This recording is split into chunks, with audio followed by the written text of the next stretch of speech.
I'm continuously stirred by the fact that the gospel advances at the rate of relationship. And it's these I met moments. It's these moments where people engage with one another, and out of that, relationships starts birthing something that brings about transformation, that brings about change within their context.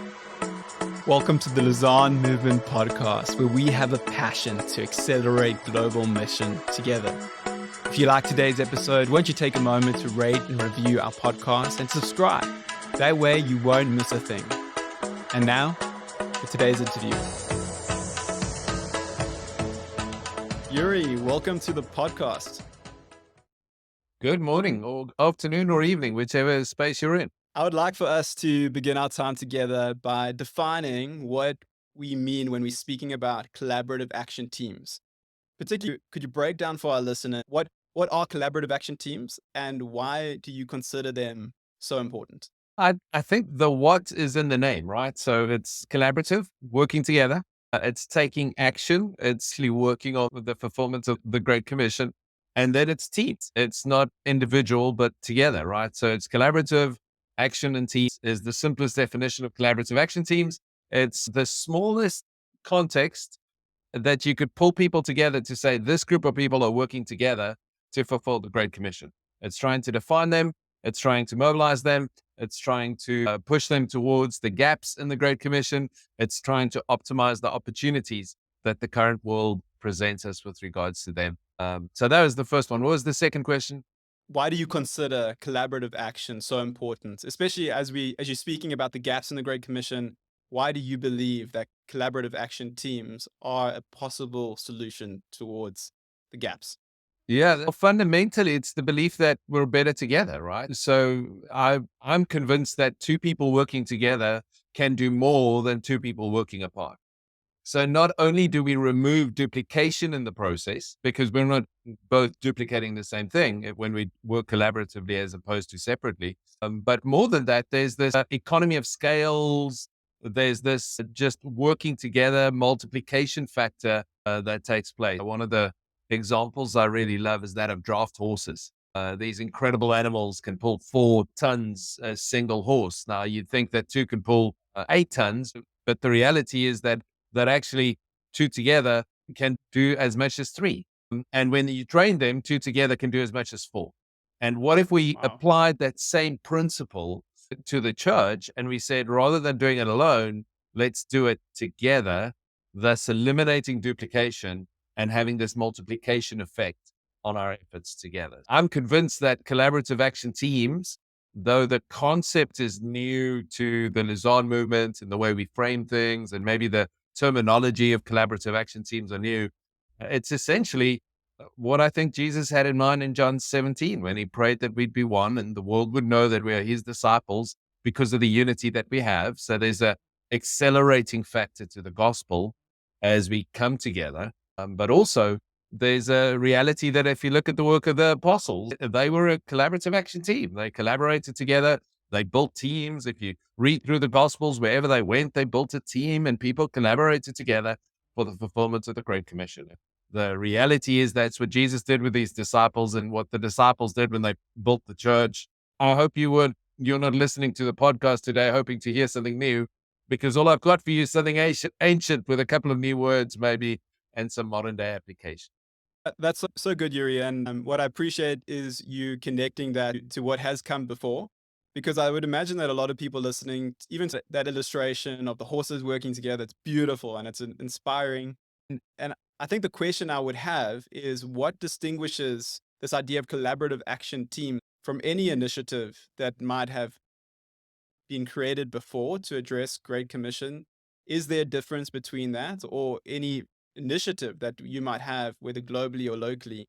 What would distinguish collaborative action team from some of those Yeah. previous initiatives? That's a great question. I think to a large extent, I'd go as far as to say that it isn't what distinguishes it that makes it powerful and valuable. It's actually the similarity that makes it powerful and valuable. Because what we're working with when we're working with collaborative action teams, it's not trying to say, hey, we're starting something new, but it's rather giving a definition to what is already happening, right? Because if you think about it, a city movement working in a city somewhere is already a collaborative action team. They're a group of people coming together, working together for the sake of their city. There might be church people in there, there might be business people, there might be some nonprofits involved, but that city movement is already collaborating together for the sake of the gospel in their city. So by starting or calling things collaborative action teams, we're not trying to necessarily start something new. We're just wanting to put a definition to what is happening so that we can see the picture, so that we can get a feel for what is happening around the world and we can make the right connections. There's a possibility of greater collaboration if we're able to say, hey, this is a team, that's a team, this is a team, this is what they're working on, and this is how they can work together better. So to a large extent, it's not that this is so new or so different, but that it's just bringing definition to what is happening and maybe tweaking and accelerating collaboration in the process. And would you say that there's a difference between collaborative action teams locally and collaborations that happen in a broader network that, you might have a network that are doing things all over the world? Does collaborative action define something as localized, or could it be as broad as a global movement or a global network? I think it's both and. So we work in a very globalized world, right? So there are movements and teams that are working on reaching the digital space around the world, right? And their team is global, right? So when I was growing up, I'll never forget, I met my first person from another country when I was 14 years old. I met a guy from Denmark, and it was like this amazing moment where I met a human being that grew up in another country than the one I grew up. But if you think about it, that was then, and I'm giving away my age here, but this is now.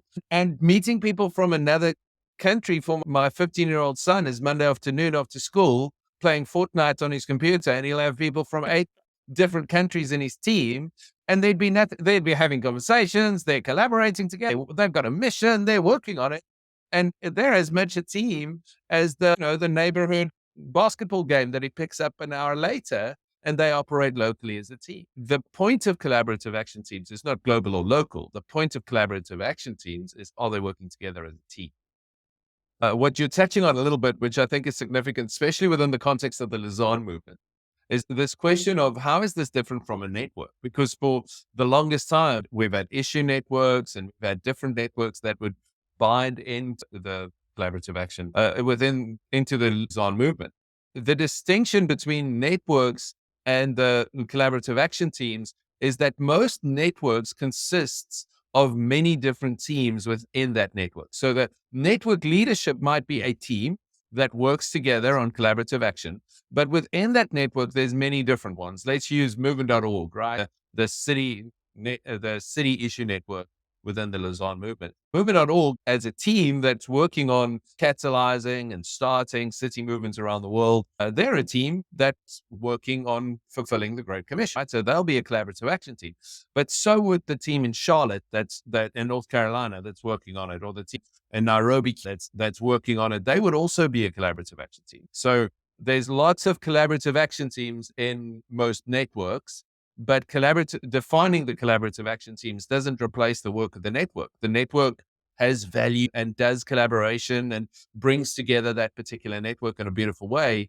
But what they might not know is that within the network that's focused on a particular goal, like city transformation or reaching a particular people group, is they might not know the other possible connections, right? So let's say that the team in Nairobi, Kenya, is working on, it's business people that come together for the sake of their city, and they're busy working on alleviating childhood poverty. But little do they know that although their primary connection to Lausanne is through the network of city movement, because they want to alleviate childhood poverty, this team could make a helpful connection to someone in Kolkata doing the same thing. They're not a city movement, but they're a regional movement that's working on childhood poverty. What identifying the teams, the collaborative action teams within the network does is it helps us make additional connections to that process. For the same token, somebody might be traveling and saying, man, I want to connect with somebody that's doing work in the city. And this name would come up, even though their focus is on city ministry, it would still be a relevant connection for them within that context. That's a little bit of the interaction, I guess, between networks and the particulars of collaborative action teams. Thank you for just bringing a bit more clarity to that. I would like to maybe shift a bit and to contextualize it just within your own experience, you've given a whole set of examples that of how collaborative action teams have worked. But could you give us some personal examples of how collaborative action teams have addressed complex challenges in communities that you feel might inspire our listeners and showcase the tangible impact that collaborative action teams could have even within their own context? Yeah, that's a great question. And it's one of those questions that there are so many examples that I have no examples, and I have all examples. So, That's so good. Yeah. in the ones, everybody working together in a team to fulfill the Great Commission is an example of this happening, right? So every space where you're seeing somebody doing something, every one of our listeners, I bet, could say, "Where's a team working together for the sake of the Great Commission?" And that would be an example of a collaborative action team, right? So every listener would probably be able to come up with 5 examples. So in some ways, it's hard to find unique or inspiring examples because everything is an example. But on the other side, I think what really stirs me as I travel around the world and as I connect with different people is I'm continuously stirred by the fact that the gospel advances at the rate of relationship. Wow. And it's these I met moments. It's these moments where people engage with one another, and out of that, relationships starts birthing something that brings about transformation, that brings about change within their context. I was in a city, and in this particular city, their desire was to see the next generation come to Christ. And so their focus was all about it was a city team that was focusing on this thing, but there was a national network in another country that was actually building a way to mobilize teenagers to share the gospel with friends. And so what was happening is they've developed the material, they've got the training ready, they've got the whole process ready, but this city movement is reinventing the wheel. And so they're asking my advice on the reinvention of the wheel. And I'm asking them, so have you considered that somebody might have done this already? And they're like, no, but and if somebody's done it, surely we have heard about it, but which they haven't. And then I introduced them to the materials and they went, oh, that's what we're trying to build. And so Wow. they literally got advanced by, 2 years of work by just being able to piggyback on the work. I think my passion for this in a large way, Jason, originated from growing up in Africa and doing a lot of work all over Africa. At some point, I was involved in a ministry that was working into 50 different cities in the African continent. And as you travel around Africa, you see a lot of poverty, but you also see a lot of people trying to address that poverty. And what always struck me about Africa is that Africa isn't poor. Africa is just poorly led, right? So it's a leadership problem. It's an education problem. It's not a poverty problem. The resources abound in Africa. The people are incredible. The natural resources are fantastic. They're innovative, but there's a leadership challenge, right? So leadership, corruption, those things are the challenge. But everybody trying to do the job comes in and they don't solve the problem because they don't work together. So what you end up seeing in Africa is that if we were to take the resources spent in Africa and we were to remove the duplication, we could transform the continent in a decade.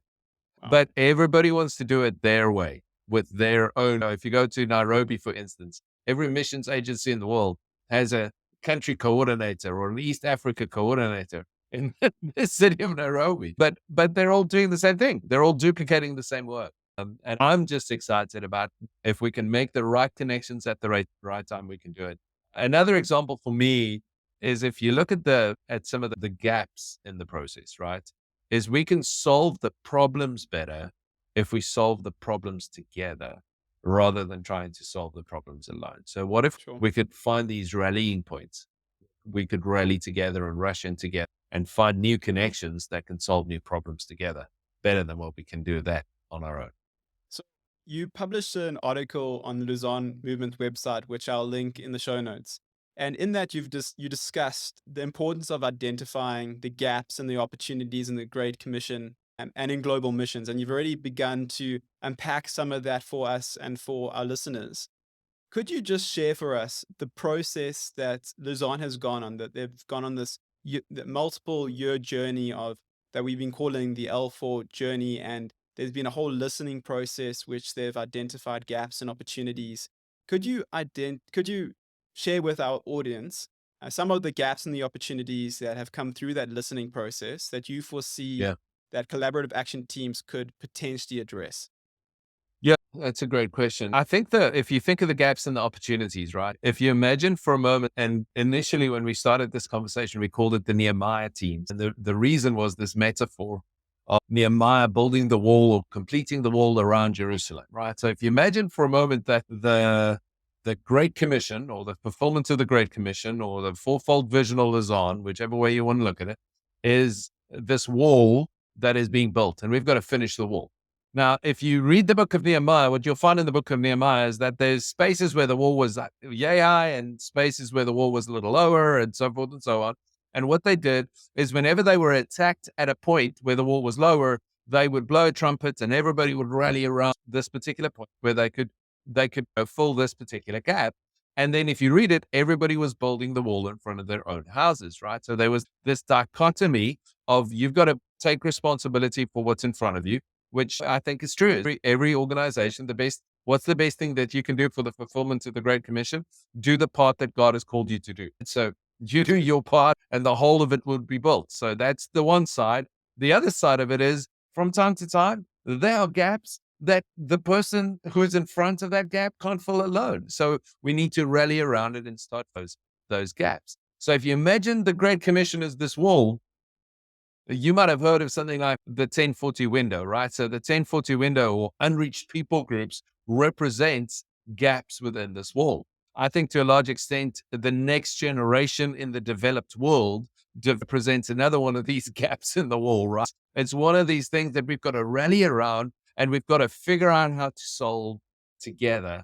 And so by identifying the different bricks in the wall. If you think of every team working on the fulfillment of the Great Commission as a different brick within this wall, what you'll notice in the wall of the Great Commission, that there are certain gaps, there are certain bits missing, and there are certain opportunities. There are certain bright sparks, certain best practices, certain moments where we're seeing, man, this is working so well. We need to duplicate this throughout the rest of the wall. And our hope is that by getting people to commit to collaborative action, by categorizing these different teams, and this is the network, this is the issue they deal with, this is the region of the world they work in, this is how they relate to generation, by identifying, getting them to commit, getting them to categorize, and then building connections between these different parts of the wall, I'm convinced that we can catalyze action into the particular gap. We can blow the trumpets and say, the church, the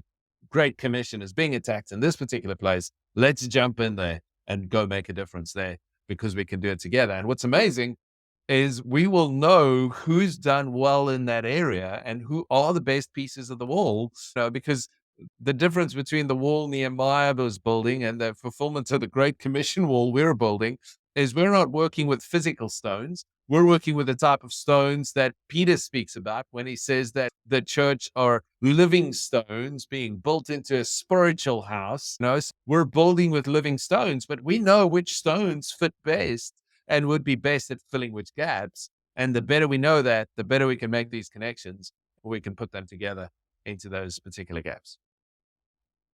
Wow, I love the connection you made to Nehemiah and the rallying cry to go to the gaps in the wall when there's issues. What would you say to someone? I'm sure that as the listener are listening, we can picture two groups of people. You got the one group who are listening to what you're saying, Yuri, and they're inspired by what you are saying, and they're thinking to themselves, "Wow, I want to move forward with collaborative action. I want to get involved in a team. I want to rally a team around me." And then on the other hand, you might have a group of people who are hearing what you're saying. They recognize the importance of it, but they may have reservations about the idea of forming a collaborative action team. What would you say to those groups, those two groups of people? On the one hand, what would you say to the group who are interested? What practical steps could they take? What should they be cautious of? And then to the group that is has reservations, what would you say to them? We'll always speak about your conversion as the day you got converted to being a Christian, or the day you got saved, the day you had this conversion from, I'm going to be saved through my own works or on my own way, or I'm just going to carry my sin for the rest of my life. And there was a conversion moment and you accepted the grace of Jesus Christ, the finished work of Christ. He's done it all. I can just step into that. I think we need a conversion to unity. I'm convinced that too many people are living the Christian life as if it's an individual endeavor. For too Mm, long, we've been telling people things like you need a personal relationship with Jesus. And I know where that comes from. It comes from a church that responded to this idea that when you're born in a Christian home, you're a Christian. So it's a cultural experience more than what it is a personal experience. So it's the understanding that if you're born in a garage, that doesn't make you a car. If you're born in a Christian home, that doesn't make you a Christian. You've got to have a personal conviction, a personal relationship. But the problem is we've overly personalized it. And we've lost the fact that the gospel isn't personal. The gospel is personal. It has to be personal for you, but it isn't played out individually. It's played out collectively. It's played out collaboratively. It's played out in unity. We have to have a conversion to John 17. We've got to have a conversion to the fact that we're better together. You've got to have a conversion to the fact that you're not supposed to go at this alone. Once you have that conversion, if you feel like you've got a better way of doing it than what I'm suggesting, go for it. Run with it. This is not the definitive answer to it. It is a effort to catalyze, collaborate, and accelerate that. So if you don't have a conversion to unity, get one. If you have a conversion to unity and you disagree with the system or the structure, fantastic. Come up with a better idea. I would love to work with you in that better idea when you come up with it. To those that are saying, man, I'm all in. I want to do this. How do I do this? We're in the process of launching this, and we should be rolling this out in January, where we're going to start to gather networks, groups of people together, because there's some networks that represent 100 or 1,000 collaborative action teams. Right? So we're going to be to rally them on. We're going to be ready to bring individuals on. Don't wait to be registered on some platform to start collaborating together as a team. You run with collaboration, you work together. And as we start categorizing and building connections and catalyzing people this new season, make sure that you engage with the Lausanne process as much as you can. And as you engage with Lausanne, you'll receive invitations to register or sign up or commit your team to global collaborative action. And as you do that, you'll see there's some questions that you answer, and that'll help us understand who you are, what you do, and who else in the world we might need to connect you with. So the next step then is once you've registered and you've committed, we'll then reach out to you and say, hey, do you know about these people around the world that are doing similar things or in a similar way or in a similar space? You might want to consider connecting with them, and then we'll rally around the gaps. And we'll start saying, okay, guys, we've got to rally around this and we think you've got something to give. Would you be willing to collaborate with these people in filling this particular gap in the Great Commission? Wonderful. And I think I would also add to, as people are waiting for this process to unfold, I would emphasize what you said is begin, start the process. I think sometimes when we look at the gaps in our walls, in our communities and in our cities, in our countries, we, we are overwhelmed when we look at it as individuals. But as we begin to include people in that process of looking at the wall with you and building the wall together, suddenly it feels less overwhelming. And so begin by inviting people into a process that have the same passion, share the same interests, and are able to begin that process of building. Yuri, I want to shift a bit to get a little bit more personal with you. I've heard that you have a passion for leadership, and I've heard that you have a passion for the next generation. And I would love to hear from you. What advice would you give to a next generation leader who's listening? Can be connected to collaborative action or could be something that is completely disconnected. What advice, if a young leader was sitting across the table from you and said, Yuri, give me the best piece of wisdom that you have for me as a young leader, what would you say to them? There's so many things. Fail often and fail quickly. I'm convinced that success is far more dangerous than failure. But we live in a world that tells you that what you need to be in order to be successful is you need to be successful, right? So you've got to be a leader, you've got to be successful. But here's the problem is when we're successful, we repeat what we've done. When we fail, we look for a better way. And the problem often is that success tests us in ways failure never will, because success causes us to copy, paste, repeat, and keep doing the same thing rather than engaging and trying different things. I would encourage leaders to get going, to try new things, to try new ways, to give it their all. And when they fail, just make sure that you fail quickly, right? In other words, when you fail, don't wallow in your failure. Try something else. Get up and try again. So I think that would be one piece of advice. Another piece of advice, and we've been discussing this all day, but the reality is just that we've got to not go it alone. This fallacy that leadership has to be lonely is a fallacy. As yes, there's complexity to relationships when you're in leadership. I'm not denying that, but that you need to do it alone is a fallacy. So make sure that you do life with people together. And yes, that sometimes means that you've got to let go of your pastoral mystique or your leader's mystique, that you've got it all together and you've got to drop it and be honest and be real with some people. But make sure that you surround yourself with people. We're back to the wall. Sorry for the wall analogy being overused today. But if you think of a wall has a layer of bricks above it, right? So who are the people that's pouring into your life? And a brick has some bricks aside from it. So who are the peers that you're doing life with? And bricks have bricks below it. Who are the people into whose life you're pouring into? And if you're built in like that into the wall, you'll be in good shape. So always make sure that you've got mentors, teachers, fathers, those who are investing in you, those that's doing life with you, and those that you're investing into. And if you have those 3 layers of leadership in your life or relationship in your life, your leadership will be healthy. That's so good, Yuri. Thank you for that. I would love to hear, what life lessons have you learned as you've engaged proactively in collaboration? You mentioned that collaboration is complex, and when you bring complexity into a team environment, that shifts everything. What lessons have you learned from collaborative action teams that you've been involved in, and how has that shifted your own leadership approach? Collaboration is one of the hottest things on the planet.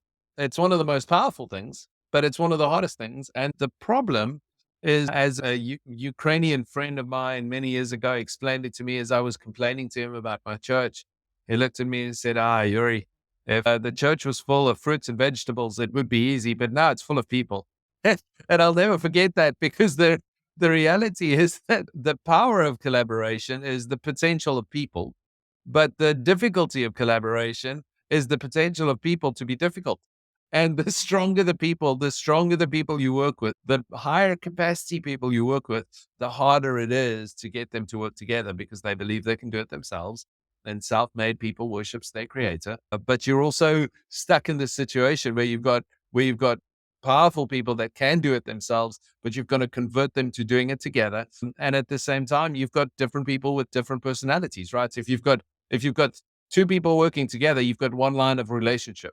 If you have 3 people working together, you've got 3 lines of relationship. The reality is that if you go to 4, it multiplies. You've got 6 lines of relationship. By the time that you get to 10 people working together, you've got 45 lines of relationship, right? So it multiplies the levels of relationships you've got to manage. It's hard, but the better you can do it, the more you can do. It's not as easy as saying, if it's what I can do and it's what you can do, that the sum of that, there's a multiplication that takes place.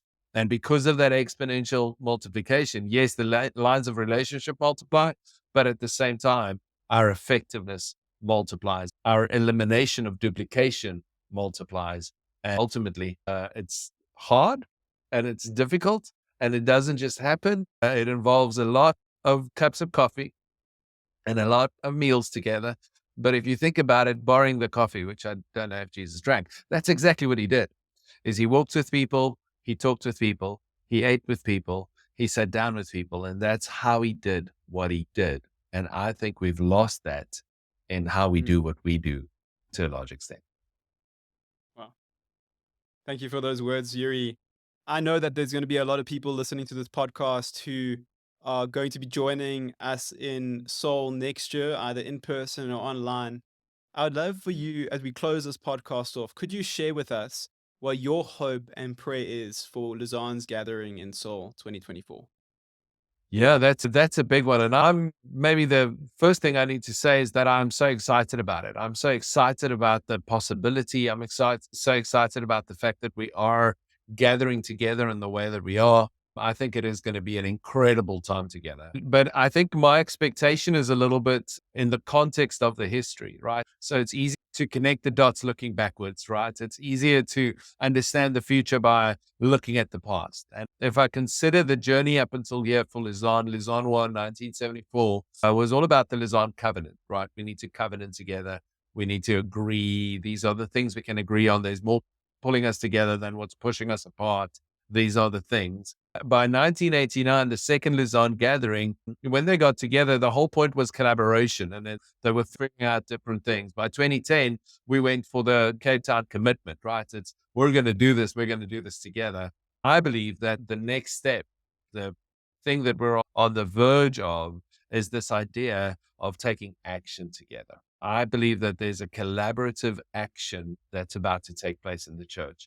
And never before have a generation been at this brink of being able, the church has never had more resource. The church has never been more connected. Our ability to connect to the entire planet, to every tribe, tongue, and nation around the world has never been greater than what it is right now. And never in its history has that church had greater resource, greater information, greater products, greater ways of explaining the truth. We're ready to go. If we can remove the duplication and work in synergy, I'm convinced that as a generation, we can fulfill the task given to us by the Great Commission in our generation. And that is my hope, that Soul would be this catalyst that will catalyze collaborative action within the global church. Wow. Thank you for that, Yuri. That's truly inspirational. And I'm trusting that as people who are joining at Soul, I'm sure that they're more excited. For those who aren't joining us, I'm sure that they wish they were now. Thank you for that, Yuri. And thank you for your time, the investment that you've given in this podcast and the value that you've added to our listeners. Truly appreciate it from the bottom of our hearts. Thank you. Thank you for what you do. Thank you for getting the word out there and keeping us connected in this season. So really grateful. Ji Yang, welcome to the podcast. Thank you so much for being willing to be a part of it. It's so great to be in your home country. We are recording this in Incheon, and it is just a few kilometers away, a few minutes walk away from the Conventia. We're going to be holding the Soul Gathering next year. And I'm really excited to be here. We are here in Seoul to go to a prayer gathering. But the reason why we're interviewing you today is because a large part of what we're going to be doing at Seoul next year has got to do with collaborative action. I would love for us to break it down for our listeners, for our viewers, to understand what is collaborative action. So as best you can you try to describe to us what collaborative action is? The idea of the collaborative action that we are describing starts from the book of Nehemiah, when Nehemiah had this urge to rebuild the wall that is now in crumble. And it was rebuilt through the work of a variety of people was being involved. And it was not just Nehemiah, but all of the people in the different sectors, different jobs and different roles were building it together, and they finished the wall. And that's where the inspiration comes from, that we are looking to working together, sharing our resources together, putting our efforts together to finish the wall, which is the Great Commission that we were given from the Lord. And we see and we know that there are already a lot of people who are involved in this process through the history, but we are now looking at those gaps that needs to be finished. And so what we're looking to describe when we're looking to describe this term is that we're working together to accelerate the finishing of the Great Commission. Beautiful. So you're looking at the walls of the Great Commission. You're looking at the centuries of work that the global church has put together to advance the gospel. And we're saying for the next generation, for the next 10 years or so, there are these essential gaps within the walls. And I would love for us to get into that. And we're going to do that a little bit later in the interview. But I would love to hear from you. When we're speaking about collaborative action, Have you had any personal experience Mm-hmm. of collaboration that has inspired you, that can just take this from a great idea to just a lived experience? So one of the experience that I had was the East Asia YLG gathering that we had back in 2019. It was just before COVID broke out. And we were planning that for 2 years. And there were delegates from each country, about 8 countries within the East Asia region. We were just Zoom calling. It was before even the Zoom was the thing, that we were Zoom calling every month for 2 years for that gathering. And not only the gathering, about 300 people gathered for that. And it was a great opportunity of the participants were able to connect together.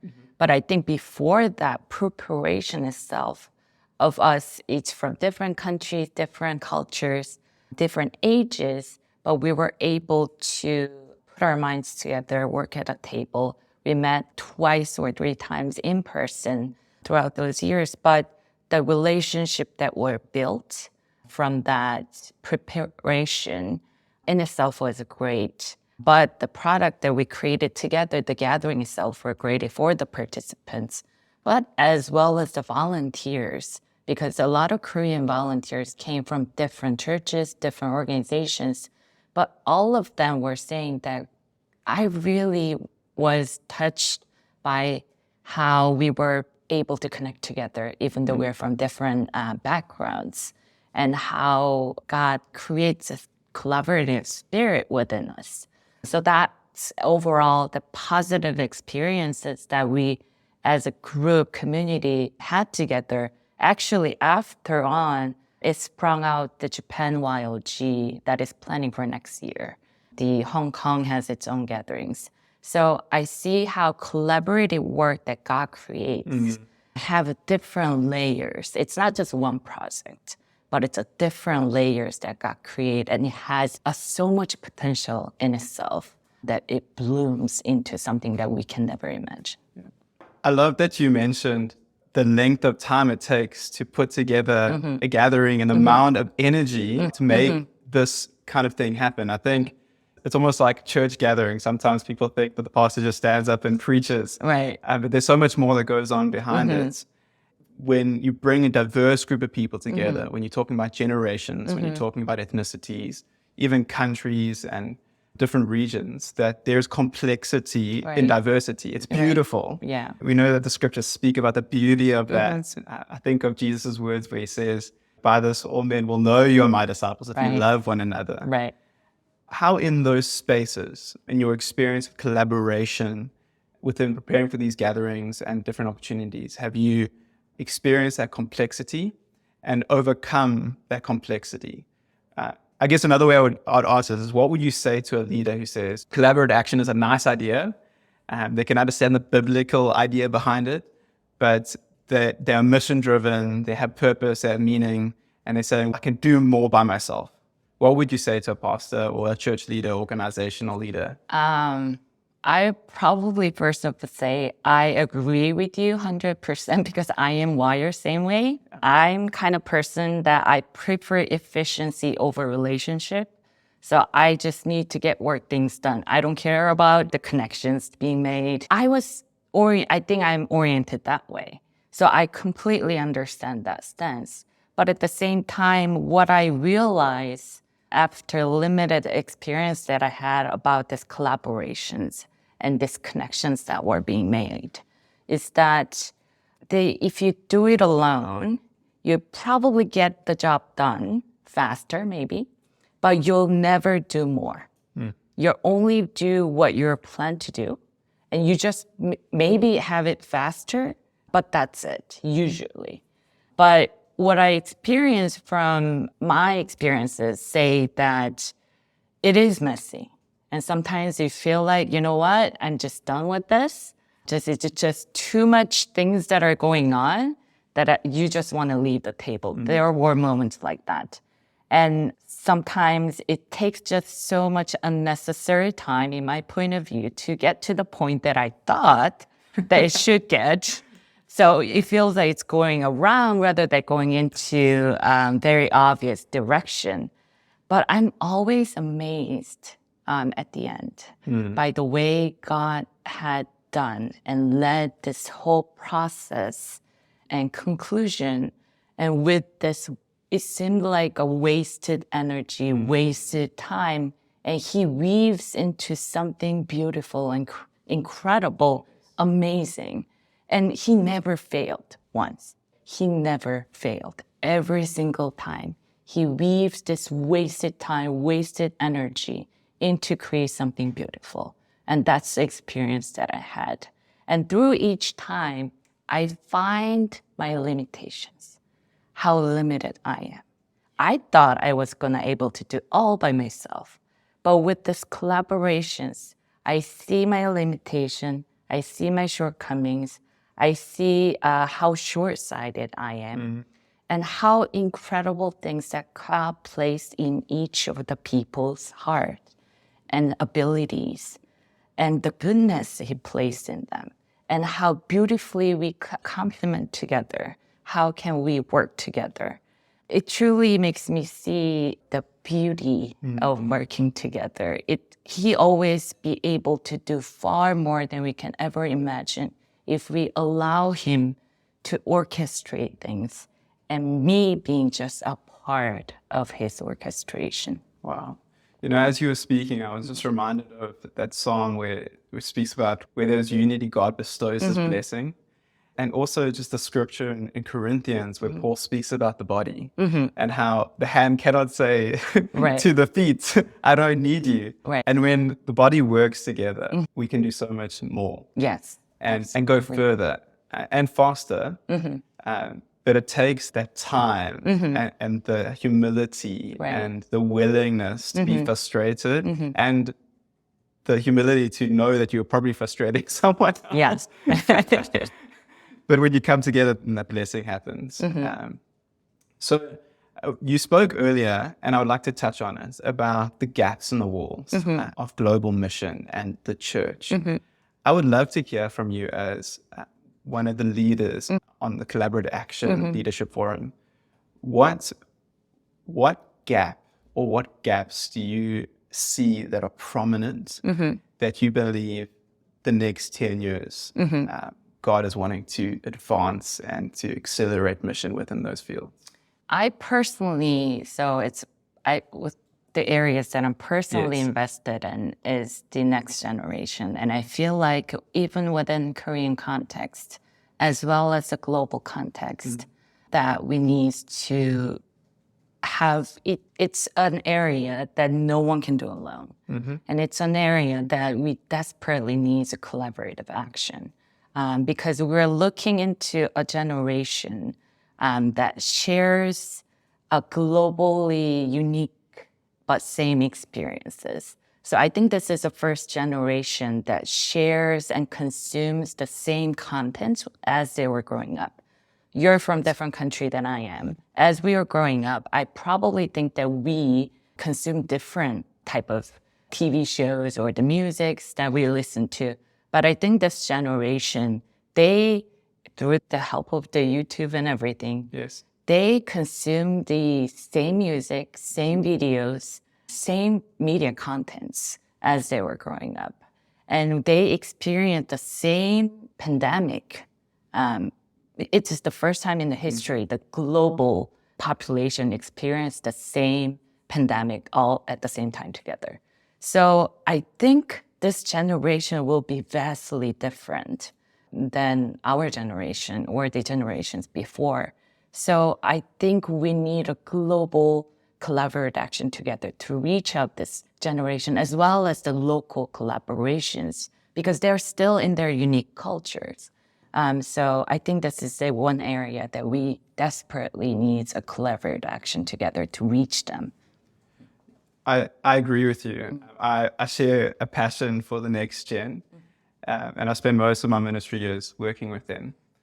I'd be curious for us to explore just a little further. What would it look like for there to be a global collaborative action towards reaching and ministering to and raising up the next generation of Christians, what would it look like to move beyond just we need this to this Right. is what it could potentially look like Right. globally and then regionally? Right. Could you maybe unpack that for us? I think one of the things that I had is the creating a content that will be able to reach out to global next generations.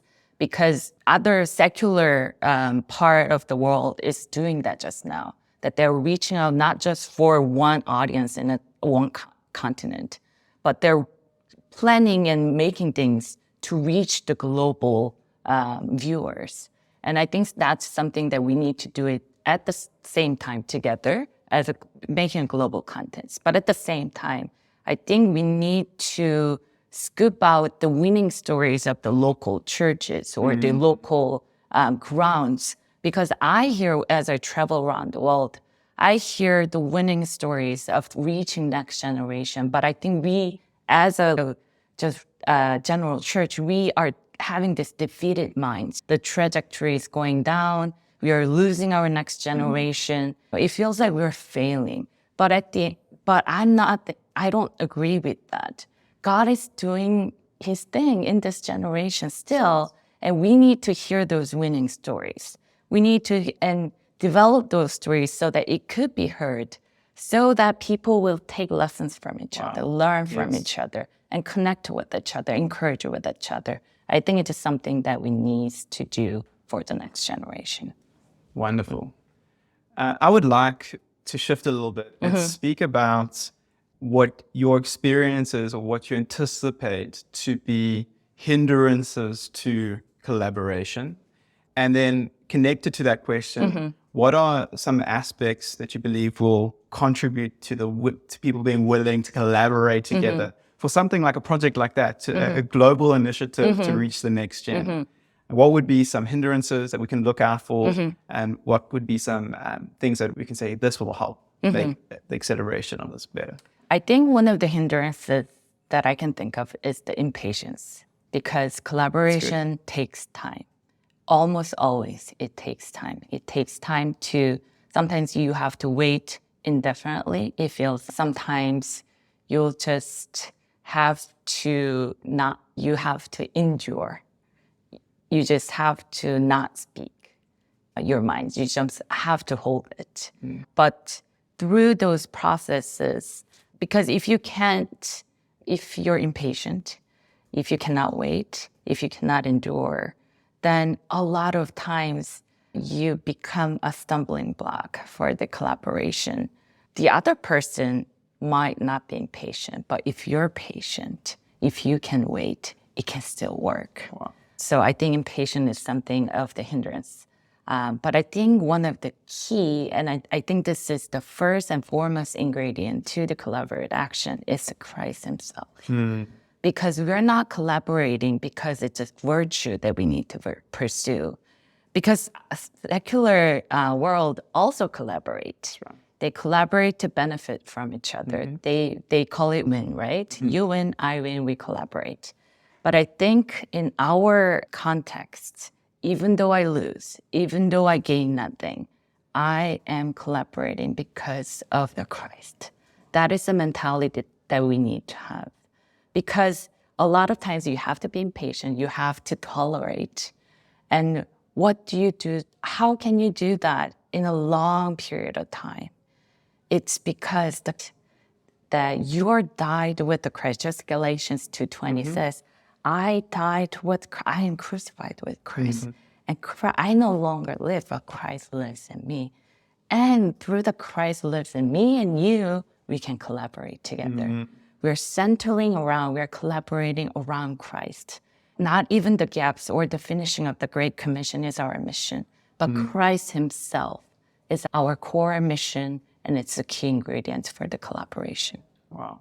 I love the contrast you painted between it saying it's not just a value that we're trying to achieve, but it's Christ that we've got to fix our eyes on, the author and the perfecter of our faith. And connected back to Galatians, he says, when you follow that process, it's neither Jew nor Gentile, neither slave nor free. We're all one in Christ. Yes. And as you were speaking, I was also just reminded of the fruit of the Spirit is patience. And and that love is patient and it's kind. Yes. And when we pursue Christ, those are then the attributes that will enable us to experience a collaborative action. Yes, absolutely. We're going to close off this interview, and I would love to close us off by just bringing it more to a local level.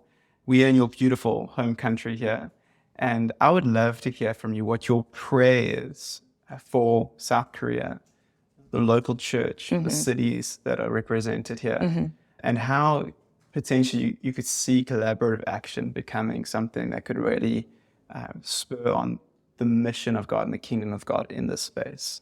So Korean church now, we are facing a first time in a history after introduce of the Christianity to this country, decrease of Christianity. So it was booming in 70s, 80s, 90s now, but we're looking at the decrease of the Christianity. And I feel like it's just as the next generation piece. I don't think this is a defeated thing or something that we need to be disappointed. But I think it's just something that we need to, it's an opportunity that God has given us, that we need to rethink what it means to be a Christian in this society. Because it feels like before, as the society and the economy was growing, the Christianity was growing with it. But a lot of it were connected to the prosperity gospel. Right. That if you believe in God, you will have no worries. Everything will go great. That mentality was deep-rooted in the Christianity in Korea. But now it's an opportunity for us to rethink what it means to be a Christian. And I think the preparation for this Congress itself is for the Korean church so Korean church now having this emergency kind of state that, wow, what's going to happen next? And then COVID was a huge element to that as well, that a lot of people leave church. But I think cultural Christians are leaving church. So as this moment that the Korean church is rethinking what it means to be a Christian, and also how can we now work together? Because before there were mega churches, there were churches doing their own things. But throughout the COVID, even the mega churches are thinking, hey, we cannot do this alone. So I think God set it this perfect ground for Korean church in preparation for the Lausanne 4, but at the same time, not just to Lausanne 4, but beyond. We can work together. First time in the Korean church history, after the first bit, but now it's time for us to working together. And I think preparation itself is working together. It's a work together of the churches and the mission organizations, agencies, working together with the Global Lausanne. So all the preparation itself is a collaboration at this point. So I think this positive experience of collaboration will benefit Korean church in a way that after the Congress, we're not just party planners that plan for this events, but we are the ones that were taking this benefits and moving it to the Lausanne spirit will actually positively impact the Korean church afterwards. That's my prayer. Wow, and I'm going to join you in that prayer. Thank you. I'm personally excited about how the Korean church can inspire the global church to be collaborative together. When I think of all the churches that are partnering together to make the soul gathering happen, it just inspires me. Yeah. And as someone from the globe, I want to thank you for all that you do to inspire us. And once again, thank you for your time and for participating in this podcast. Thank you for having me. It was a great time for me as well. So.